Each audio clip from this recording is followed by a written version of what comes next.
በኔ ሐሳብ ማታም ሳስብ የነበረው ኦርቶዶክስ ምናልባት የበለጠ ጠንክራ የበለጠ አበባ የበለጠ ብዙዎች የምታቅፍበት እድል ያገኘች ይመስለኛል። በአንዳንድ ኩርፊያ የተበተኑ በጎችም ሊሰበሰቡ ይችላሉ። እንደዛ ነው የምገምተው። ግን ውጤት የመጨረሻ ያማረ ውጤት የሚለካው በእናንተ በእያንዳንዷ ቃል አረፍተ ነገር አለን በእያንዳንዷ ቃል ውጤት ነው። ይሄን ታሳቢ አድርጋችሁ በዚህ ወገን ያላችሁ አባቶች በዚህ ወገን ያሉ አባቶች በጣም እንደሚወዷችሁ በሰሞኑ ውይይታችን የእናንተን መጉደል በከፍተኛ ሐዘን ሲያነሱ እንደነበረ በእናንተ መሄድ በእናንተ መለየት በፍጹም ደስታ የሌላቸው መሆኑን አብረን ተወለድን የሚሉ ሰዎች እንደነበሩ እያሰባችሁ በዚህ በኩል ያላችሁ ደግሞ ሐዘን ተሰምቶናል ተገፍተናል የሚሉ ሰዎች ስለሆኑ በአባትነት ስሜት እንዴት ማቀፍ እንደሚቻል በማሳየት ውይይት እንድትጀምሩ አደራላለሁ። እኛና ታዛቢዎች ዋናው ስራችን መማር ነው።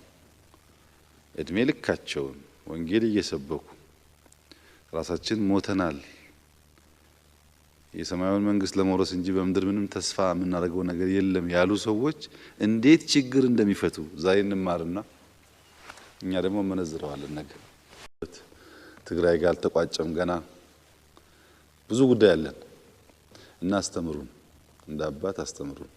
መቼም ጸልያችሁ እንደመጣችሁ ተስፋ አደርጋለሁ። ግን የዛሬው መድረክ ለየት ያለ ስለሆነ በዚህ በኩል አንድ አባት በተራ ተጸልዩና ከጸሎት በኋላ ወደ ውይይታችን እንቀጥላለን። በስመ አብ ወወልድ ወመንፈስ ቅዱስ አሐዱ አምላክ። እስካሁኗ ሰዓት በረድኤት ያልተለየህን አምላካችን እግዚአብሔር ሆይ ክብርና ምስጋና ላንተ ይሁን። በስመ አብ ወወልድ ወመንፈስ ቅዱስ አሐዱ አምላክ አሜን። አቤቱ አምላካችን ቅዱስ እግዚአብሔር ሆይ ሰዓተ ሌሊቱን ባርከ ቀድሰ እኛን ሁላችንንም እንዲህ ያማረ ጸሎት የሰጣችሁ እግዚአብሔር ደግሞ የእርቅ ጥበብ ይስጣችሁ። በሰሞኑ ስብሰባ ብዙ አባቶች ጋር ለመገናኘት ለመተዋወቅ እድል አግኝቻለሁ እና ዋናው የኔን ስብሰባ ከመጀመሪያ በፊት 1-2-3 ደቂቃ ለአንድ አባት እድል ሰጣለሁ። እኛ አባት አባ ናትናኤል ይባላሉ። ኦሮምኛና አማርኛ አሳምሮ ይናገራሉ። ከባድ ሰባኪ ናቸው።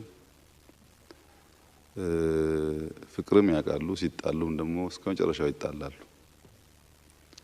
የጸብን ክፋትም ያውቃሉ። የፍቅርን ኃያልነትም ያውቃሉ እና ሰሞኑ በነበረው ውይይት ብዙ የረዱኝ ናቸው።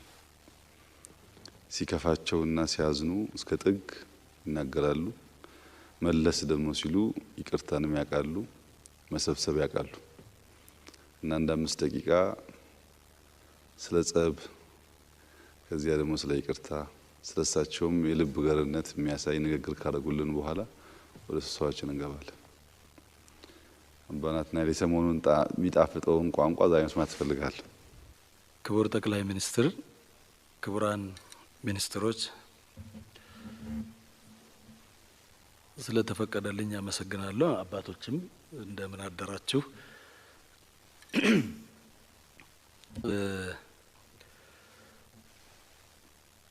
ከጸብ ይልቅ ስለ ፍቅር ብንናገር መልካም ይመስለኛል።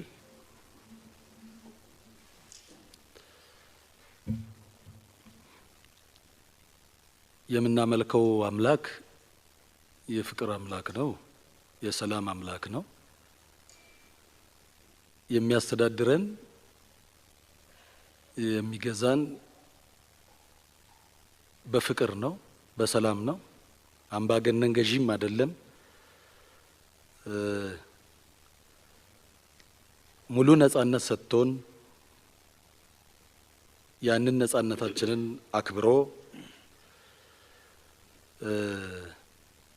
በነጻነታችንን ተጠቅመን ፈርተነው ሳይሆን ወደነው እንድናመልከው ሲፈጥረንም ገና ከጅምሩ ከሌሎቹ ፍጥረታት ለይቶ ነው እኛን የፈጠረን። ሌሎቹን በሐሳብ ግማሾቹን ቃል በመናገር መጨረሻ ላይ ግን እኛን ሲፈጥረን ከመላእክት ሁሉ አልቆ አስበልጦ እኛን ሲፈጥረን በእጁን የፈጠረን አበጃጀው ነው የሚለው። በእጅ የፈጠረው ሰውን ብቻ ነው። ሁሉን ነገር አዘጋጅቶለት ለሰው የሚመቸውን ነገር አየሩን፣ ነፋሱን፣ ኦክሲጂኑን በአጠቃላይ አዘጋጅቶለት ጥሩ ማረፊያ ቦታ አዘጋጅቶለት በስተመጨረሻ ነው ሰውን የፈጠረውና ፍቅሩን ገለጸለት በአፈጣጠሩ ገና ከጅምሩ። እናም ጥሩ ቦታ አስቀመጠው፣ የሚኖርበትን መመሪያም ሰጠው፣ ሁሉን እንዲገዛ ሁሉን እንዲነዳ ፈቀደለት። አንዲት ነገር ብቻ እንዳይነካ የሚያለያያቸው ነገር ይህን ነገር ከነካ እንደሚያጣላው እሱም እንደሚሞት ከአምላኩም እንደሚለይ ያቺን ነገር ግን መንካት እንደሌለበት መመሪያ ሰጠው። የሰው ልጅም ያንን ነገር ተቀበለ፣ በደስታ ተቀበለ። ኑሮውም በደስታ ነው፣ ኑሮውም ሰላማዊ ነው። ሁሌም እግዚአብሔርን እያመሰገነ ለአንድ 7 ዓመታት ያህል ቆየና በስተመጨረሻ ሌላ ድምፅ መስማት ጀመረ። የማይሆን ነገር መስማት ጀመረ። ከነበረበት ፍቅር የሚለየው ከሱ የሚያርቀው ግን ከእግዚአብሔር ትክክል ሊያረገው የሚችል የሚመስል እንግዲህ ታሪኩን ሁላችሁም ስለምታውቁት ያንን መዘርዘር አስፈላጊ አይደለምና በኋላ ላይ የሰው ልጅ ተሳሳተ። ሲሳሳት ነግሬህ አልነበር ወይ ይህን ነገር እንዳትነካ? ገና ከመሳሳቱ የነበረውን ጸጋ አጣ፣ ከክብሩ ተዋረደ፣ መደበቅ ጀመረ። እንደውም ማንም ሳይነካው በራሱ መሸሽ ጀመረ፣ መደበቅ ጀመረ። እግዚአብሔር እንደ ድሮ ሲመጣ ፍለጋ ሲመጣ በቦታው ሳይገኝ ቀረ። ከዛ አካባቢ አልነበረም። አዳም ሆይ የት ነህ እያለ መጣራት ጀመረ እግዚአብሔር። አሁን ለእግዚአብሔር አዳም የት እንዳለ ጠፍቶት አይደለም። እና በኋላ አላዋቂ ስጋ እንደሚለብስ ሲያመላክት ነው ብለው ነው። እውነትም አልቀረም። አዳም የተመኘው አምላክ መሆን ነበር። እሱ ነገር ከእግዚአብሔር ያለያየዋል። አሁን እግዚአብሔር ከተደበቀበት ቦታ ይቅርታ አዳምን አገኘው፣ ቃል ገባለት እንደሚያድነው። በስተመጨረሻ የሚደንቀው ሲያበጃጀው የገለጸለትን ፍቅር ገና ሲፈጥረው የገለጸለትን ፍቅር ሞተለትና የመጨረሻ ፍቅሩን አሳየው። አሁን እዚህ ጋር የምንረዳው አዳምም የተመኘውን ነገር አላጣም። አምላክ መሆን ነበር የተመኘው፣ ሆነ። ሰው አምላክ አልሆነ፣ ሆነ። አምላክ ሰው አልሆነም፣ ሆነ። በእኛ እምነት ክርስቶስ ሰው ነው፣ አምላክ ነው። ፍጹም ሰው ፍጹም አምላክ ነው ብለን የምናምነውና አዳም የመጨረሻ ምኞቱን አምላክ መሆኑን ምኞቱን በክርስቶስ አገኘው። ሰው አምላክ መሆን ነበር የተመኘው፣ ተፈጸመለት። ሰው አምላክ ሆነ ማለት ነው። እና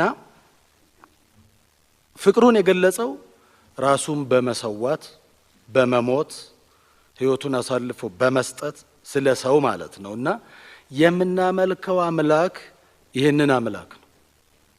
ፍቅሩን የገለጸልንን አምላክ ነው። የምንሰብከው ፍቅርን ነው። የምንሰብከው ሰላምን ነው።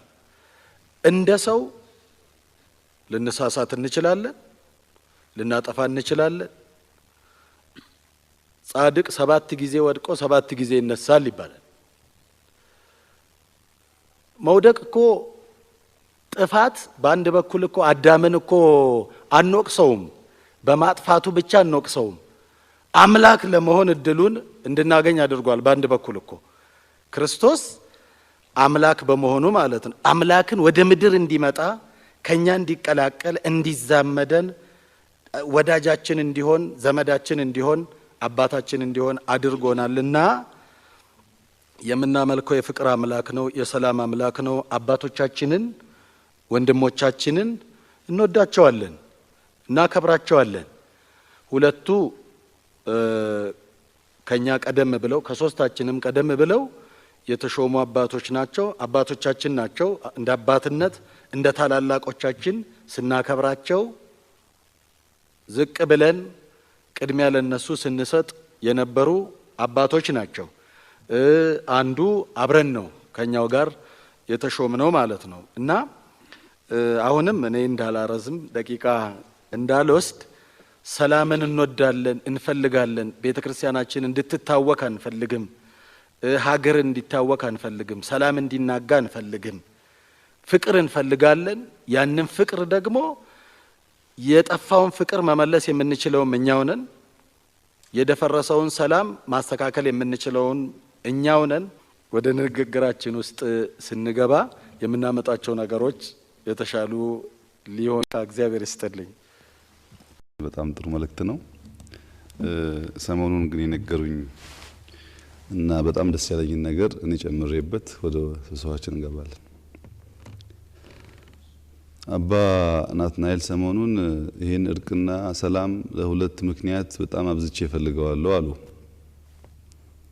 ለምንድን ነው ስላቸው፣ አንደኛ እኛ ኦሮሞዎች ቤተክርስቲያን በማነጽ ለመጠበቅ እንጂ በማፍረስ ስማችን እንዲጠራ አልፈልግም አሉ። ታሪክም ነገሩኝ። ለካኔ ያላቅም በድሮ ጊዜ ቤተክርስቲያን ተፈትና ወደ ዝዋይ መታ ተደብቃ ብዙ ቅርሶች፣ ጽላቶች እንደ አይላንድ ላይ እንደቆዩ የኦሮሞ አካባቢ ታሪክ ሲጠፉ መጠበቅ እንጂ ማጥፋት አይደለም። በጨለማው ዘመንም ብዙ ቦታ ቸርቾች ሲፈርሱ እዚህ አካባቢ ብዙ አልፈረሱም እና እኛ አፍራሽ መሆን አልፈልግም አሉ። በጣም ትልቅ መልእክት የተናገሩት። ሁለተኛ በዚህ በሰሞኑን ባጋጠመው ሁኔታ ከሁሉ ያዘንኩት እኔ ነኝ አሉ። አብዝቼ የምወዳቸው አባቶችና ወንድሞች የቅርቦቼ ሰዎች ስለሆኑ በዚህ ጉዳይ ውስጥ ያሉት የሌላው አባቶች ኩርፊያና የኔ ኩርፊያ ለየቅል ነው አሉ። እንደ ቅርበቴ እንደ ወንድምነቴ በጣም አዝኛለሁ። በዚያም ሳቢያ በንዴትም እላፊም ተናግሬ ይሆናል። ግን ንግግሬም ኩርፊያዬም ቁጣዬም ከፍቅርና ከወንድምነት የመነጨ ነው እንጂ አንዳንዶች እንደሚያስቡት በውስጤ ክፋት ኖሮ አይደለም። እንዴት እኔ ያለሁ እኔ ወንድም አይደለሁም ወይ የሚል ቁጭት ተሰምቶኛል። እና አሁን ሰላሙ ሲመጣ ከማንም በላይ በደስታ አርበኛ ሆኜ የምሰራው እኔ ነኝ ብሎ ብዙ ነገር አጫወቱኝ። ይሄ ከሚያመልጣችሁ ብዬ ነው እንጂ ሰምቼዋለሁ። እናንተ ከሚያመልጣችሁና ብትሰሙት ብዬ ነው። አንደኛ ኦሮሞዎች እንደዚህ ቸርች እንደጠበቁ ምን ያላቅም እሳቸው እስከነገሩኝ ጊዜ ድረስ የዝዋይንም ታሪክ አላቅም ነበር እና አነሳሳኝ። ታሪካችንም እንደዚህ ከሆነ አሁን መጠበቅ አለብን እቺን ቤተክርስቲያን ብዬ እና እሱ እንዲናገሩ ነበር። መቼም እሳቸው ቁጥብ ስለሆኑ ትተውታል። አሁን ወደ ዋናው ስብሰባችን እንገባለን። ከአባቶቻችን እንጀምርና በእናንተ በኩል የሚነሱ ጉዳዮች እንደ ሪፖርት ማወቅ ከፈለጋችሁ ተደጋጋሚ ስብሰባዎች አድርገናል። ሰሞኑን ከእናንተ ጋር ደግሞ አንዴ ተገናኝቻለሁ። አሁን ሁለተኛ ጊዜ ስንገናኝ ነው። ምናልባት ወደፊት ብዙ እንገናኛለን ብዬ ተስፋ አደርጋለሁ። የእናንተንም ሰምቻለሁ፣ የእነሱንም ሰምቻለሁ። ሁለታችሁም ጋር እግዚአብሔር በሚያውቀው ተጨቃጭቄያለሁ እና አብራችሁ ከሆናችሁ ስለምታስፈሩ ብዛታችሁም ግርማችሁም ስለሚያስፈራ በልጅነት ለመታዘዝ ዝግጁ ነኝ። ለየብቻ ከሆናችሁ የተከፋፈለ አቅም የሌለው ደካማ ስለሆነ እኔ ልቅናዬን እንጂ እናንተን አባትነት አልቀበልም። ምርጫው የእናንተ ነው። ከፈለጋችሁ ሰብሰብ ብላችሁ አባት ሆናችሁ እንደ ልጅ ማዘዝ ስልጣን ይኖራችኋል። በውይይቱ እየገባሁ የተረዳሁት ነገር ከሚያለያያችሁ የሚያቀራርባችሁ ነገር ይበልጣል። ድካም አለ፣ በእኛ መንግስት ብዙ ድካም አለ። ግን በድካም ምክንያት መንግስታችን አናፈርስም። ቁጭ ብለን ገምግመን አርመን አርቀን እንቀጥላለን። በእናንተ በኩልም ሀዘኖች አሉ።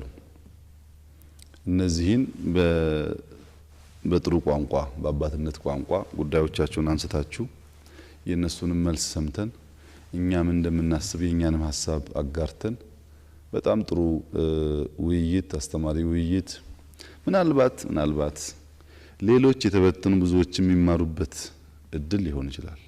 ግን ተጠቀሙበት። እድሉ ላይ አይገኝም።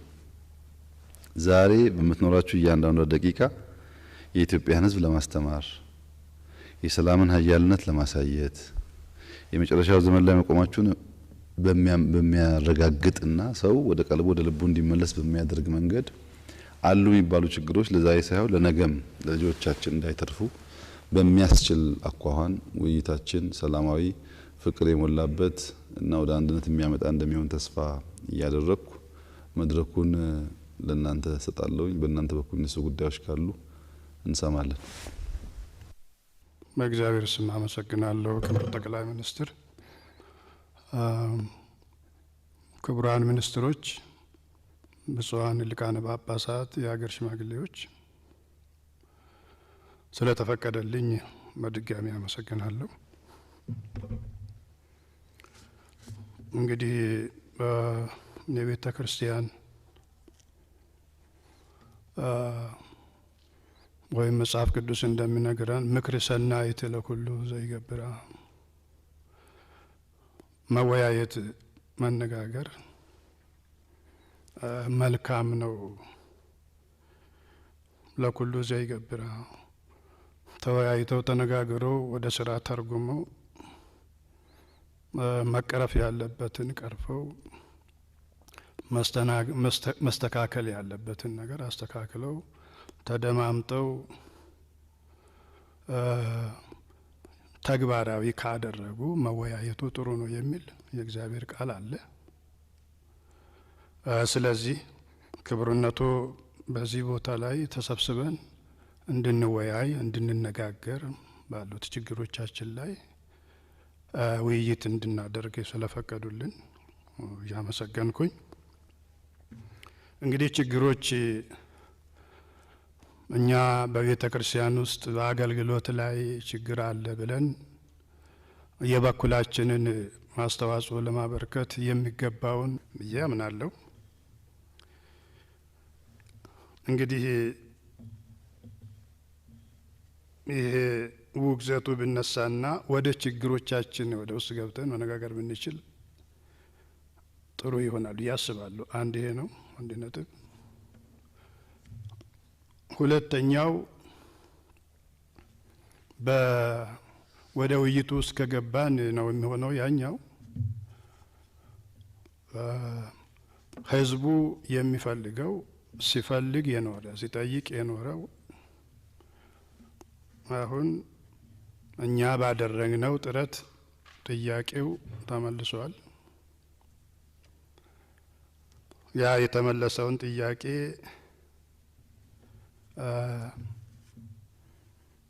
የህዝቡ ጥያቄ ከግለሰቦች ከኛ አልፎ ወደ ህዝቡ ውስጥ ገብቷል። የህዝብ ጉዳይ ኢሹ ሆኗል እና ህዝቡ በእጁ አስገብቶታል። መቼም ከዳር እስከ ዳር የተደረገ ነው። አንድነቱም የመጣበት ነው። ሰላሙም የተገኘበት ነው። እውቅናም እንደ ተአምር ነው ተብሎ መውሰድ ይቻላል እና ይሄ ነገር ተጠናክሮ ወደፊት በሚቀጥልበት መልኩ ለመነጋገር በዚህ ጉዳይ ላይ ድርድር ይኖራል ብለን በእኛ በኩል ድርድር በዚህ ጉዳይ ላይ ያደረግነው ነገር ወደ ኋላ ይመለሳል ብለን አናምንም። መጀመሪያ ውግዘቱ መነሳት ስላለበት በዚህ ጉዳይ ላይ መልስ ሳናገኝ ወደ ሌላ ውስጥ መግባቱ ትንሽ ይከብደኛልና እዛው አቆማ። እግዚአብሔር ይስጥልኝ። ውግዘት የሚመለከት ሳናስብበት የቀረነው ጉዳይ አይደለም። እኛ አስበን የነበረው እኛ ሳንገባበት እናንተው በከበረ ቦታችሁ በለመዳችሁበት ቦታ እንድትነጋገሩ ነበር።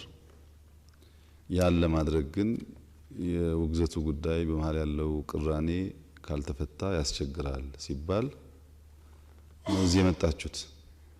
ስለዚህ እናንተ ጉዳዮቻችሁ የምታቀርቡት ለኔ ለወንድሞቻችሁና ለሀገር ሽማግሌዎች ነው። ይሄ ነው ጉዳያችን፣ ይሄ ነው ጉዳያችን፣ ይሄ ነው ጉዳያችን ትላላችሁ። አባቶች ደግሞ ይሄ ጉዳይ ይሄ ነው ይሄ ነው ይሄ ነው ይላሉ። ሁለቱን ከሰማን በኋላ ወይ ውግዘቱ ይቀጥላል ወይ ደግሞ ጉዳዩ የሚፈታ አግባብ ከሆነ ውግዘት ተነስቶ በለመዳችሁበት ቦታና ክብር በድሮ መንፈስ ትነጋገራላችሁ። ለየብቻ እናገናቸዋል። የሀገር ሽማግሌዎቹም በጋራ ያገኘናችሁ ዛሬ ነው። እናንተ ስትሉ የነበሩትን ነገር ከነሱ ስንሰማው ሌላ ሆኖ እናገኘዋለን። ከነሱ ምን ሰማውን እናንተ ጋር ስንሰማ ሌላ ሆኖ እናገኘዋለን። ለዚህ ነው ሁለታችሁም ባላችሁበት ምንድነው ዋና ዋና የናንተ ጥያቄ ወደዚህ ጉዳይ ያስገባችሁ? ዋና ዋና ጉዳይ 1 2 3 4 ትላላችሁ። ከዚያ እነሱ ደግሞ በዛ ጉዳይ መልስ ይሰጣሉ። እኛ የሚሰማንን ሰጀስት አድርገን መጨረሻ አሁን አባታችን እንዳሉት በለመዳችሁት ስርዓት አግባብ የመጨረሻው ውጤት የሚሆነው በቤታችሁ ነው እና ያን አልዘነጋ ነው። ለምን ታዲያ ቅድሚያ እኛውን አላደረጋችሁም ያሉኝ እንደሆነ አሁን አባ ናትናኤል ቃል እንዳካፈሉን አዳም ሲሳሳት ያው ከነበረበት ክብር ከነበረበት ቦታ ውጣ ያለው አምላክ መጨረሻ አዳምን ወደ ቦታ ለመመለስ ሲፈልግ እንደዚህ ጠርቶ ተወያይቶ ሳይሆን ራሱን አዋርዶ ራሱን ጥሎ በማይገባው ተገኝቶ ነው አዳምን ያዳነው አይደለም። ስለዚህ አሁን እናንተ ባለፈው ተወጋግዛችኋል። ዛሬ ከሁለታችሁ የምፈልገው አምላካችሁ እንድትመስሉ ነው። ራሳችሁን አዋርዳችሁ ዝቅ ብላችሁ ወንድማችሁ እንድታቅፉ ነው እንጂ አዳም ወድቀሃልና ወድቀህ ቅር የሚባል ያልተማራችሁትን ያላስተማራችሁትን ነገር ዛሬ ለኛ መንገድ አትችሉም። መውደቅ አለ፣ መነሳት አለ። ግን መነሳት የሚኖረው የበለጠው ጉልበት ያለው ኃይል ያለው ራሱን ዝቅ ሲያደርግ ነው። ይሄን ያስተማራችሁት እንጂ በውግዘትማ ቀጠፍተን እንቀር ነበር። አውግዞ አልቀረም፣ ራሱን ዝቅ አድርጎ ወድቆ አነሳን። ያንን ነው ከናንተ የምንፈልገው ዛሬ እና ውግዘት ይነሳል፣ እርቅ ይሆናል። ኦርቶዶክስ ከነበራት ክብር ከነበራት አንድነት ብላ ትጠናከራለች። የእናንተ ጥያቄዎች የህዝብ ፍላጎት የምትሉትን ደግሞ ለመመለስ የሚያስችል ብቃት አላት ቤተክርስቲያን። እሷም ማትመልሰው በግል ነው የሚመልሰው ጥያቄ የለም። ጥያቄው የጋራ ከሆነ ቤተክርስቲያን ለመመለስ በቂ ብቃት አላት፣ ታሪክም አላት፣ ብቃትም አላት። በዚያ መንፈስ ብንወያይ ጥሩ ነው የሚሆነው። ቀድመን እንደ ፖለቲከኛ ቅድመ ሁኔታ ካስቀመጠን ንግግር አይሆንም። በነገራችን ላይ ተጣራ ልብ አያስፈልግም። በቃ ያለፈው አልፏል። አሁን በንጽህና ችግሮቹን ብቻ እናንሳና ችግሮች ላይ ተወያይተን ዛሬ የሚፈታውን ዛሬ እንፈታለን። እዚሁ ስርዓት ያለው ህግ ያለውንና ነገ የሚፈታውን ነገ እንፈታለን። ከነገ ወዲያ የሚፈታውን ከነገ ወዲያ እንፈታለን። ዋናው በችግሩ መግባባትና ችግሩን ለመፍታት ደግሞ መፍቻ መንገድ ሮድማፕ ማስቀመጥ ነው እንጂ የሚያስፈልገው ምን የሚያደራድር ጉዳይ አለ? ሀገር እንደው ባለቤት አለው። ሀገር እናንተ አይደለም። አንሰጣችሁም እኮ ኢትዮጵያ እኮ ባለቤት አላት። ምንም የሚያደራድር ነገር የለም። ሁለታችሁም ሩጫችሁ መሆን ያለበት የሰማዩ መንግስት መውረስ የሚገባቸው ነፍሳት እንዳይጠፉ ማድረግ ነው። ሌላ ዓላማ የላችሁ እና በዚህ መንፈስ ያላችሁን ዋና ዋና ጉዳዮች አንሱና በእነዚያ ተወያይተን እንዴት እንደምንፈታ ሮድማፕ እናስቀምጣለን። በጣም አመሰግናለሁ ክቡር ጠቅላይ ሚኒስትር። እንግዲህ ወደ ችግሩ ለመግባት ሞክራለሁ እንደ እግዚአብሔር ፈቃድ። እንግዲህ ከጥንቱ ከመሰረቱ ለማንሳት ሞክራለሁ። ማላበዛም ዋና ዋና ነጥቦቹን ለማንሳት ሞክራለሁ። ክርስትና ወደ ኢትዮጵያ የገባው በታች በህዝቡ በኩል ሳይሆን በላይ በነገስታቱ በአገሪቷ መሪዎች በኩል የመጣ በመሆኑ በአንድ በኩል ያለ አንዳች ደም ጠብታ በአዋጅ መልክ በትእዛዝ መልክ ከነገስታቱ ወደታች መውረዱ በሰላማዊ መንገድ ህዝቡ እንዲቀበለው የማድረግ አስተዋጽኦ ሲኖረው፣ በሌላ መልኩ ደግሞ በቤተ መንግስቱ የገባው ክርስትና በቤተ መንግስቱ ውስጥ ታንቆ ነው የቀረው፣ ወደ ታች ለህዝቡ አልደረሰም። ለዚህም ደግሞ ካባ ላንቃ እየተሸለሙበት ርስት ጉልት እየወሰዱበት በቤተ ክህነቱ በቤተ መንግስቱ ነው የቀረው፣ ወደ ታች አልደረሰም። ወደ ታች ለህዝቡ ቢወርድ ኖሮ በወለጋ ቦርደር ጠረፍ ላይ ያሉ የወለጋ ህዝብ ወደ ሌላ እምነት ውስጥ ባልገቡ ነበር ተብሎ በምሁራን ይነገራል። ስለዚህ በዚህ አይነት ወደ ኢትዮጵያ የገባው ክርስትና ወደ ታች ወርዶ ለህዝቡ ፍሬ ሳያፈራ ወይም ደግሞ በእሾህ ውስጥ የወደቀ ዘር በእሾህ የታነቀ በቅሎ ማፍራት ያልቻለ ሆኖ ቆይቷል። በዚህ ብዙ ህዝብ ቅሬታ አለው። ሃይማኖቱንም እንዲጠላ ከዚህም እንዲወጣ ተደርጓል።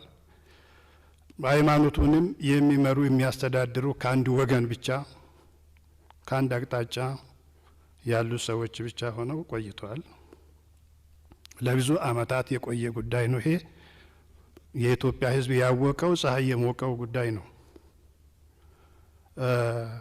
እንግዲህ ይሄ እስከኛ ድረስ ደርሷል። ከዚህ አንጻር ወደ ኢትዮጵያ በኢትዮጵያ ታሪክ ወደ ስልጣን የሚመጡ የሀገሪቷ መሪዎች ሆነው ወደ ሀገሪቷን ለመምራት ወደ ስልጣን የሚመጡ ማለቴ ነው። ቤተ ክርስቲያኒቷን ነገስታቱ እየተቀቡ ሲሶ መንግስትም እየሰጡ በሰላማዊ መንገድ አብረው ሲሰሩ ቆይተዋል። ከዛ በኋላ የገቡት ደግሞ በጉልበትም ቢሆን አፍነው በመያዝ ሲጠቀሙ ቆይተዋል። የኢትዮጵያ ታሪክ ከነገስታቱ ጋር የነበረች ቤተ ክርስቲያን፣ ሌሎች ባለስልጣኖች ደግሞ የነገስታቱን ስርዓትና ህግ ማይደግፉ ሲመጡ በጉልበትም ቢሆን ገብተው ቤተ ክርስቲያኒቷን ሰውን ህዝቡን የያዘች ስለሆነ ይዘዋት ቆይተዋል እስካሁን ድረስ ማለት ይሄ እንግዲህ በኢትዮጵያ ታሪክ ግልጽ የሆነ ጉዳይ ነው። አሁን በክቡርነቱ ዘመን እውነተኛ ዲሞክራሲ ነጻ የሆነ ለቤተ ክርስቲያን ለዚች ሃይማኖት ሰጥቷል። በዚህ እናመሰግኖታለን። የተበታተኑትን ሰብስበው ወደ አንድነት አምጥቷል።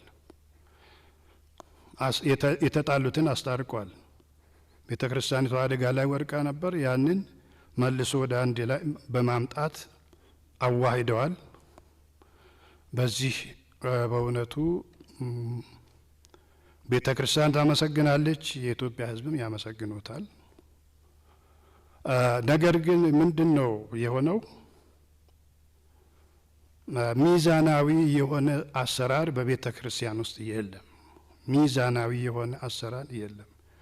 ቀደም ብዬ ለመናገር እንደተናገርኩት ከአንድ አቅጣጫ ያሉ ሰዎች፣ አንድ ቋንቋ ተናጋሪ የሆኑ ሰዎች ብቻ የሚበዙበት ቤተ ክርስቲያን በመሆኑ ቤተ ክርስቲያን ሶስት ነገሮች ትይዛለች። አንዱ ስልጣን ነው። ስልጣን ላይ ወጥቶ ማስተዳደር መምራት ነው። ሁለተኛው የኢኮኖሚ የገንዘብ ክፍፍል ነው። በስልጣን እውነተኛ ወይም ፍትሃዊ የሆነ የስልጣን እኩልነት በቤተ ክርስቲያን ውስጥ የለም። በዚህ ረገድ ወደ ቤተ ክርስቲያን ወይም ወደ ቤተ ክርስቲያን ታሪክ ውስጥ ብንገባ ወይም ደግሞ መጽሐፍ ቅዱስ ውስጥ ብንገባ አባቶቻችን ሐዋርያት እኮ ዓለምን አስተምረው ዓለምን ስለውጡ የሰፈራቸውን ሰዎች ሰብስበው አልሄዱም። በእውነቱ ከሆነ በሄዱበት በተመደቡበት ሀገር አስተምረው ለውጠው ከዛው ልጅ አውጥተው አጥምቀው አስተምረው ጳጳስ አድርጎ በህዝቡ ላይ በተወለደበት ህዝብ ላይ እንዲያስተምር አድርገዋል። ቅዱስ ጳውሎስ ጢሞቴዎስን ከአሕዛብ እምነት አስተምሮ አሳምኖ አጥምቆ በዛ በህዝቡ ላይ ኤጲስቆጶስ አድርጎ ነው ያለፈው። ቲቶንም እንደዛው ደቀ መዝሙር ቲቶንም እንደዛው ከሌላ እምነት መልሶ አስተምሮ በህዝቡ ላይ የሀገሩን ሰርዶ በሀገሩ ባሌ ይላሉ አባቶቻችን እንኳን ሲተርቱ ጸባዩን ባህሉን ስለሚያውቅ ህዝቡም ደግሞ ልጃቸው ወጥቶ አባት ሲሆን ቄስ ጳጳስ ሆኖ ሲመራቸው ሲባርካቸው ይቺ ቤተ ክርስቲያን ይቺ ሃይማኖት የኛ ናት እያሉ ይቀበላሉ፣ ይወስዳሉ፣ ይደግፋሉ። በዚህ የቤተ ክርስቲያኑ አንድነት የሃይማኖቱ አንድነት ይጸናል ማለት ነው። አባቶቻችን በዚህ መልክ ነው የሄዱት። በዚህ በሀገራችን ግን የሚታየው ነገር እንደዚህ አይደለም። በእውነቱ ከሆነ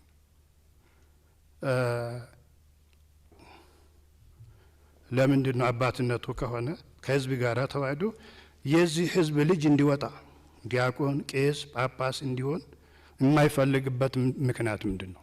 እና ስለዚህ ሰው ምንድን ነው ያደረገው? ከሃይማኖቱ መውጣት ወደ ሌላ መግባት ነው የመረጠው።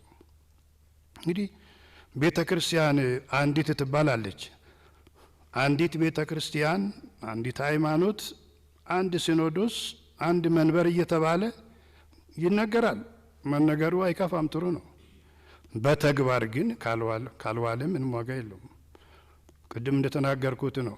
ውይይት ተወያይተው መለያየት ብቻ ሳይሆን የተወያዩትን ነገር ስራ ላይ አድርጎ የሚፈጽሙት ከሆነ ነው ጥሩ የሚሆነው። እና አንዲት ቤተ ክርስቲያን ናት፣ አንድ መንበር ነው፣ አንድ ሲኖዶስ ነው ብሎ መናገር ብቻ ሳይሆን አንድ እንዲሆን ወደ ታች ወርዶ ስራ መስራት ይጠይቃል። በተለያዩ ቋንቋዎች ማስተማርን ይጠይቃል። የተለያዩ ብሔር ብሔረሰቦች አባት ሆነው በሲኖዶስ ውስጥ አባል ሆነው ለህዝባቸው አገልግሎት እንዲሰጡ ማሳተፍን ይጠይቃል። ይሄ አልተደረገም።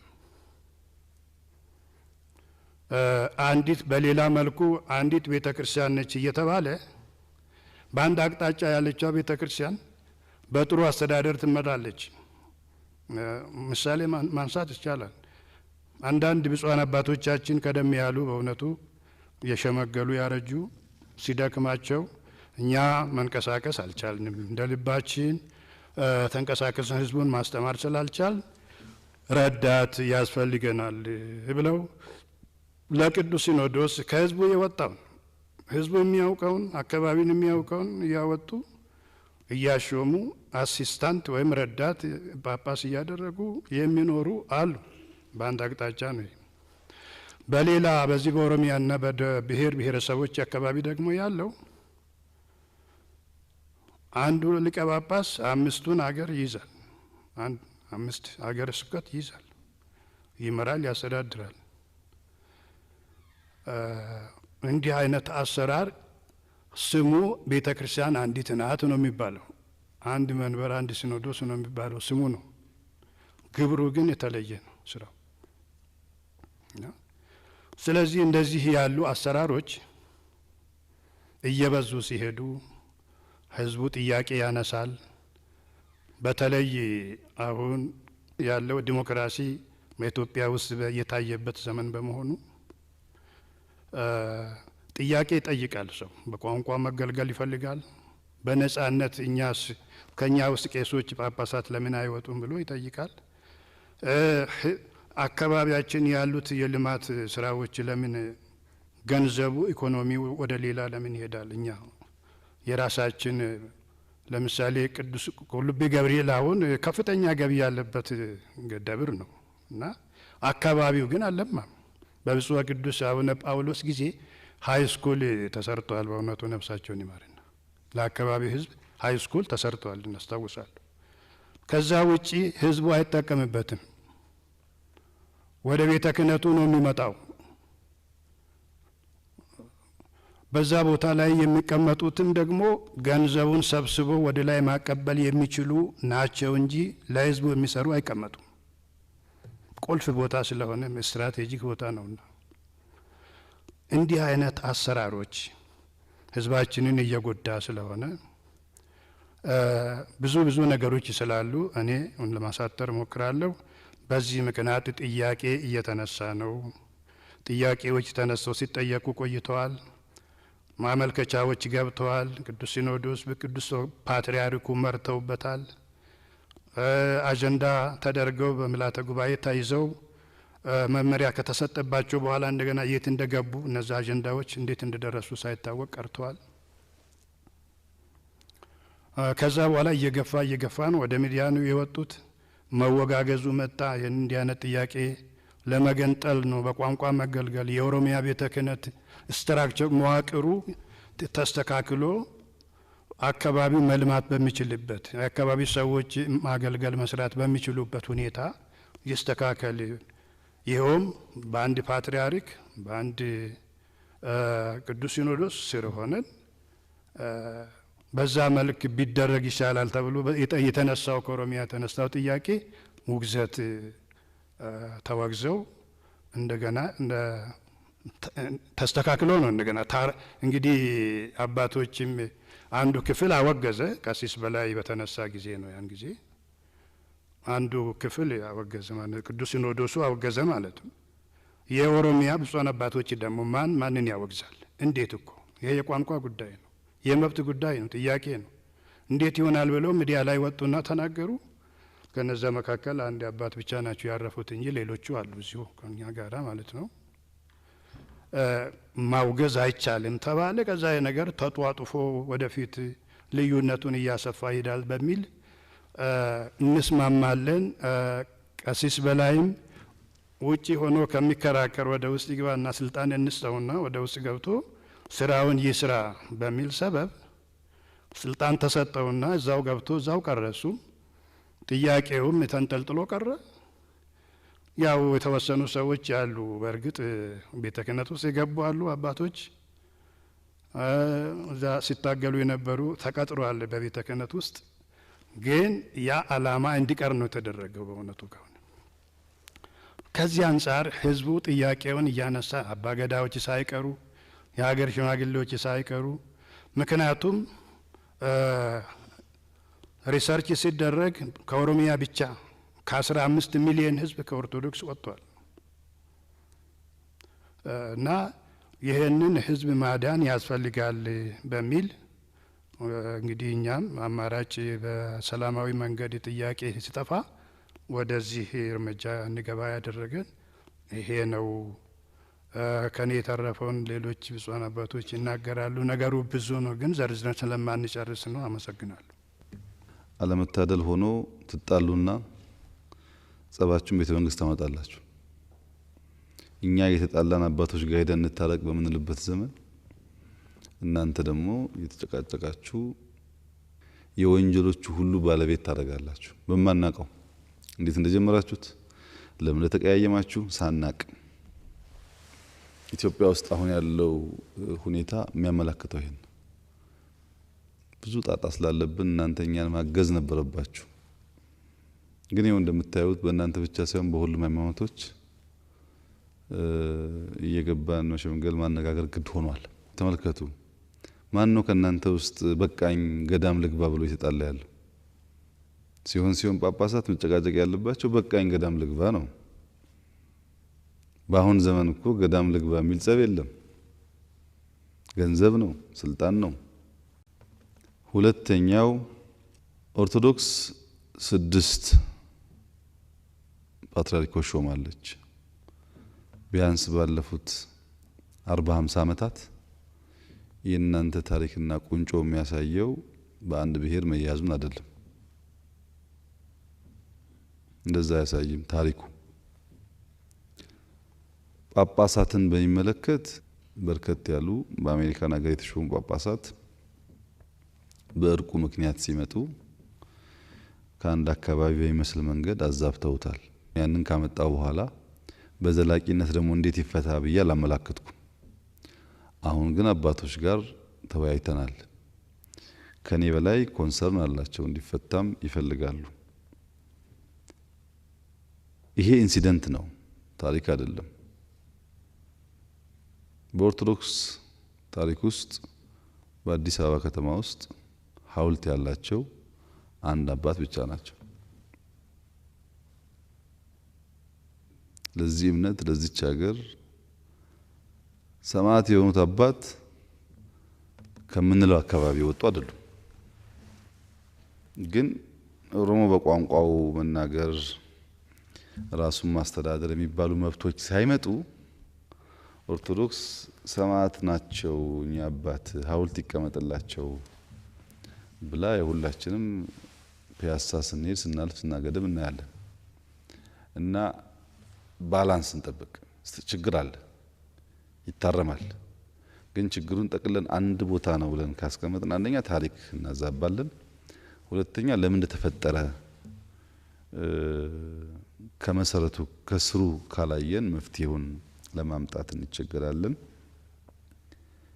የዛሬ አመት 2 አመት ገደማ በእርቁ ምክንያት የመጡ ሰዎች ያዛቡትን ነገር በፍጥነት የአንድ አካባቢ በሚል ብቻ ከወሰድነው ያበላሻል። ሶስተኛው ወንጌል ድንበር አለው ወይ? ምን አለበት ከስዊድን ከአሜሪካ ከጣሊያን መጥቶ ሰው እውነትን የሚያስተምር ከሆነ ምንድነው ችግሩ? እናንተ እንዳላችሁት ሲኖሩ ቋንቋ ማወቅ አለባቸው፣ ባህል ማወቅ አለባቸው፣ ከአካባቢው ሰው ማስተማር አለባቸው፣ ከአካባቢው ሰው እንዲወጣ ማድረግ አለባቸው። ትክክል ነው። ይሄም የሆነው ለአካባቢው ሕዝብ ጥቅም አይደለም፣ ለራሱ ለወንጌሉ ሲባል ነው። ኦርቶዶክስ በኦሮምኛ ቋንቋ ኦሮሚያ ውስጥ ማስተማር የሚያስፈልጋት ለራሷ ነፍስ ማትረፍ ስለምትፈልግ በቋንቋ ምክንያት ሰዎች ሳይድኑ እንዳይቀሩ ለማድረግ ነው እንጂ የኦሮሚያ ክልላዊ መንግስት አጠቃላይ ስራውን የሚሰራው በኦሮምኛ ስለሆነ በወንጌል በኦሮምኛ ባለመስማቱ ምክንያት የሚጎልበት ነገር የለም። ያን የምታደርጉት ለራሳችሁ እምነትና ቤተክርስቲያን ስትሉ ነው።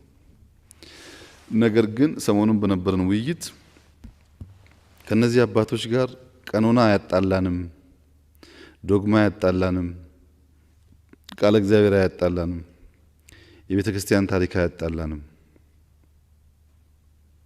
እኛም አባቶች እንደሆኑ እናምናለን።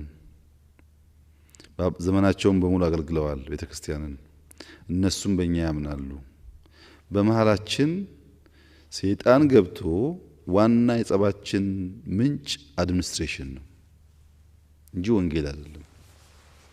አንድ ስልጣን ክፍፍል ለምሳሌ በኦሮሚያ አካባቢ ያሉ ሀገረ ስብከቶች በኦሮሚያ ተወላጆች አለመመራት የሚል ጥያቄ አለ። ይሄን ኦርቶዶክስ በደስታ ፈታዋለሁ ብላለች። በርከት ያሉ ጳጳሳት በመሾም በኦሮሚያ ሀገረ ስብከቶች ውስጥ ኦሮሞዎች እንዲመደቡ ማድረግ ችግር የለውም። በቀኖና ችግር እስከሌለ ድረስ በኦሮምኛ ቋንቋ ማስተማር ችግር የለውም። በደስታ እናደርጋለን። ማድረግ ነበረብን።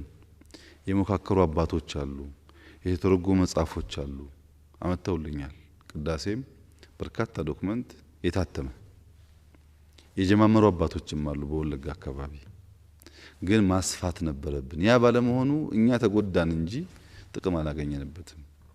ብዙ ነፍስ ማዳን ሲገባን ከስራችን ጋር ከእምነታችን ጋር አይሄድም፣ ትክክል አይደለም የሚል አቋም ነው የሰማሁት። ያው ሽማግሌዎችም ስላሉ ከሳትኩኝ ያርሙኛል። ገንዘብ በሚመለከት ብዙ ጥያቄ አንስተን ነበርኛ። የባንክ ዶክመንት ሳይቀር በዝርዝር መጥቶልናል፣ መጥቶ አይተናል። ችግሮች ሊኖሩ ይችላሉ። በአብዛኛው ግን ስንሰማ የነበረውና እውነቱ አንድ አይደለም። ችግሮቹን ደግሞ አሁን በደንብ ሰው ተመድቦ ተፈትሾ ማስተካከያ እንደሚደረግ ተግባብተናል። እነዚህ ጉዳዮች በሚመለከት እውነት ለመናገር እነዚህን አባቶች ማመስገን እፈልጋለሁ። ለምሳሌ የኦሮሞ ሕዝብ በቋንቋው መናገር አለበት የሚለው ጉዳይ ላይ ከናንተ ምንም ያነሰ አቋም አላየሁም። እኩል ነው። እነሱ የማይፈልጉ እናንተ የምትፈልጉ አይደላችሁ። ሁለቱም በፍጥነት ማድረግ አለብን የሚል አቋም ነው ያላችሁ። ማድረግ ነው ያለባችሁ ለወንጌል ስትሉ። ሌላውም እንደዚሁና ትንሽ ምናነሳቸው ጉዳዮች ከህዝብ አንጻር አንድ ቋንቋ፣ ሁለት አባቶች፣ ኮሌጅ፣ ሰንበት ትምህርት ቤቶች፣ ወንጌልን በስፋት ማሰራጨት ማስፋት፣ ብዙ ወገኖች ደግሞ ወደፊት እንዲመጡ ማዘጋጀት የሚል ከህዝብ ጋር ቀጥታ የሚያያዙ ጉዳዮች በሚመለከት በፖይንት ብናስቀምጥ በኮሌጅ ተግባብተናል፣ በትምህርት ቤት ተግባብተናል፣ በአባት ሹመቶች ተግባብተናል፣ በቋንቋ ተግባብተናል። በፋይናንስ ጉዳይ ያለውን አይተን አብዛኛው ብዙ እንደተባለው አይደለም። እውነት ለመናገር ግን ችግርም ካለ ፈትሸን እንድናርም ኢቭን ሙስናም ካለ ፈትሸን እንድናርም ነው የተግባባ ነው። እነዚህ ጉዳዮች እውነት ማወቅ ከፈለጋችሁ በፍጹም በእኛ ግፊት የሆኑ አይደሉም። እኩል አቋም ነው ያላችሁ በዚህ ጉዳይ ላይ ባለመነጋገራችሁ ካልሆነ በስተቀር አንድ ቀድመን ጠይቀን ነበረ አልተመለሰም ላላችሁት እግዚአብሔር እኮ የጊዜ አምላክ ነው። አሁን ከመረጠስ እናንተ እኮ ነገር ማየት ያለባችሁ በቃል ነው። ሌላ መፍቻ መንገድ የላችሁም። በቃ የተመረጠው ጊዜ አሁን ነው። ይሄ የተመረጠውን ጊዜ ግን በአግባብ ተረድተን እንዴት እንፍታው ነው እንጂ ትናንት አልተፈታምና በትናንትና ኩርፌ ዛሬ ያለውን ችግር አልፈታም አይባልም። ቢፈታ ትናንት ጥሩ ነበረ። ትናንት ካልሆነስ ዛሬ ይፈታል። እናንተ እድለኞች ናችሁ። አልመጣም። መጥቶ ቢሆንስ ቀረ እኮ ነገሩ በሙሉ። ዛሬ ካልፈታንስ ከሰዓት ከመጣ ጉዳችሁ ፈላ እና ትናንትናን የምናይበት መንገድ አንደኛ እውነት፣ ሁለተኛ ነገር ለመፍታት ቢሆን ጥሩ ነው። እኔ እውነቱን ለመናገር እነሱ ጋር ተገናኘሁበት ቁጥር ስለናንተ ሲናገሩ ያላቸውን ፍቅር ሲገልጡ ሳይ ምንድነው እነዚህ ሰዎች የሚያቀያይማቸው? እንደዚህ ከሆነ 18 ዓመት ጳጳስ ሆነው እንዳገለገሉ ለምሳሌ አባቴ እኔ አላቅም፣ አሁን ያወቅኩት። እንደምታስቡት አይደለም። እንደምታስቡት ጥላቻ፣ እንደምታስቡት ክፋት የለም። ቁጣ አለ። አንዳንዱ እኔ ወንድም እያለው ለምን ሳይነገረኝ እኔ ሳላቅ ሳልመካከር እኔን ጥለውኝ ሚል አለ። ይሄ እኮ የፍቅር ነው። ወንድም ያኮርፋል። አንዳንዱ ደግሞ መንግስት አማክራችሁ ነው የሰራችሁትም ይላል። ለምሳሌ እኛ አናቅም፣ ያው እንደምታውቁት የሰማነው ነገር የለም። በዚህ መንገድ ብናይ አይሻልም ወይ? ስለናንተ ብዙ እንድናቅ ስለናንተ አስፈላጊነት እንድንማር ያደረጉ እነሱ ናቸው እንጂ እናንተ አልተናገራችሁም። እንዲያገለግልን አላላችሁም። በዚያ መንፈስ ብናየው ይሻላል እንጂ የቋንቋው የአገረ ስብከት ሹመቶች በሚመለከት ገንዘብ በሚመለከት ማየት ይቻላል ትንሽ ከፍ ያለ እንዳለ። በዚህ ምክንያት የሚሰበሰበው ገንዘብ ኢን አክቹዋል ተርም የአማራ ክልል እንደሚበልጥ ነው ሪፖርት የቀረበው። ይሄ ችግር ካለበት በዳታ ማየት ይቻላል። በኋላ እንደምናስበው ነው ወይ? ቁልቢን በሚመለከት እኔም አንስቻለሁ፣ እናንተም ወደፊት ማየት ያለባችሁ ጉዳይ ነው። በአንድ በኩል ቁልቢ በርከት ያለ ገንዘብ ከተሰበሰበ ቁልቢ ብቻ እንዲቆይ ማድረግ፣ ሀብታም ቁልቢ ብዙ ደሃ ቸርች ቢኖር ለእናንተ ወንጌል ስርጭት አይመችም። እኔ እንደሰማሁት ይቅርታ ይደረግልኝና አንዳንድ ቤተክርስቲያን ከገንዘብ እጥረት ምክንያት ቅዳሴ ሁሉም አይደረግበታል አሁን እና ቁልቢ ገንዘብ ካለ፣ አዲስ አበባ ገንዘብ ካለ፣ ባህር ዳር ገንዘብ ካለ ለነዚህ ቤተክርስቲያኖች ሄዶ ስራቸው እንዲሰሩ ማድረግ ግዴታችሁ ይመስለኛል። ፌርነስ የለውም የሚለውን ግን አስተራር ማበጀት፣ ከሁሉም እንዴት ይሰበሰባል፣ በምን ስርዓት ይከፋፈላል የሚለውን ልክ እንደኛ አሁን መንግስትም እኮ ከሁሉ ክልል እኩል አይሰበስብም። ከሰበሰበ በኋላ ፌዴሬሽን ወስዶ ቀመር ሰርቶ በፓርላማ አጽድቆ መልሶ ደግሞ ለክልሎች ይመድባል። ያን አሰራር ካሁኑ ትምህርት ወስዳችሁ አሰራር ማበጀት ይቻላል። እንዴት ይሰበሰባል፣ እንዴት ይቀመራል፣ እንዴት ይሰራጫል። ዋናው ግን የመንግስታት ስራ ብዙ ሀብት ካለበት ቦታ ሀብት ወደ ሌለበት ሪዳይሬክት ማድረግ ነው። ለምሳሌ ከሀብታሞች ቦታ እንሰበስብና ሀብታም ባሉ አካባቢዎች መንገድ እንሰራለን። እነዚህ አካባቢዎች መንገድ ራሳቸው ስሩ ቢባሉ አይችሉም መስራት።